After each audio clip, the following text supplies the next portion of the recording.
Okay, so what do you think of group therapy? Um, Is that good? yeah, Does that work? Yeah, What's the point? Yeah, okay. Group What's therapy. the point of therapy at all? Yeah. I think we've covered that. But I think group therapy, no, I think it absolutely has its place. Okay. I mean, AA, NA, that's group counseling. NA? Narcotic. No. Yeah. Okay. Yeah. And so I think, AA, NA, I think those are all, those are group counseling sessions. Yeah. And individuals that lead those are not always licensed counselors or licensed therapists. They're individuals They're just alcoholics. They're no. They're not. They're individual. A lot of times they are individuals who've overcome an addiction to alcoholism or to pills or to drugs. But they are trained. They usually go through a training to be able to facilitate an AA meeting. And so I do think that This is vodka. No. You got to learn how to deal with everybody. Right. No. So I think there's a really good.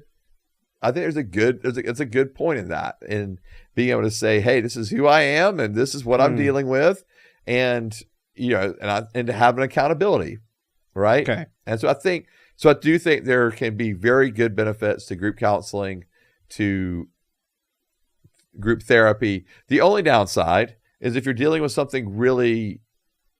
And by the way, there's more than just those kind of like AA stuff. Like there's grief support. So individuals that are grieving, you can go to a group for grief support.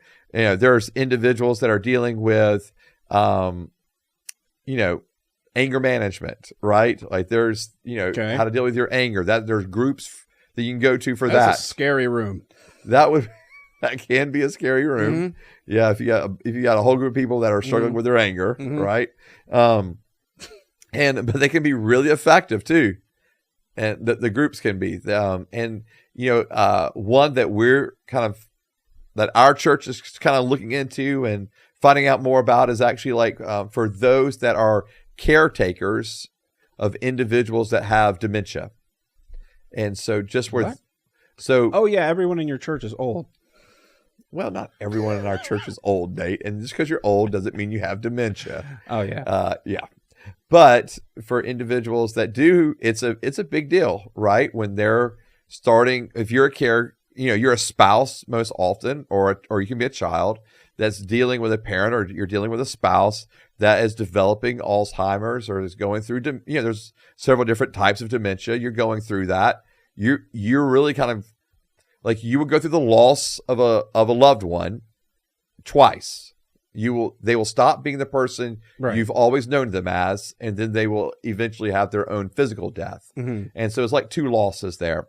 And so, but during the midst of that first loss, it's groups getting together and being able to not only share common stories, but have someone that's walked through that, be able to walk them through it too, is really powerful. So yes, there's definitely places for group therapy, definitely places for group counseling, and all those things are free, by the way. Yeah, they are. So no problem here. You're good with that. Yep. Yeah. So that's the kind of therapy. Except they're a little culty. Yeah. But some people may think, depending on the AA group, they could be that way. But yes. The others, I don't think quite so much. Okay. But yes, you're right. Those generally are free. Free cults. It's pretty good, actually. No cult is a lot of cults are pretty expensive. Right. So if you find a free one, take the deal. No, that's a terrible advice. Yeah. And they give you coffee. Yeah, they can call it. But I will say this: if you're in group therapy too, though, like you're less likely to share the most vulnerable parts of yourself to somebody and to a group. And so that's where you have a little bit of a limitation there. But no, I think a lot of people would say in groups, because of the way group dynamics work, groups can actually be really healthy.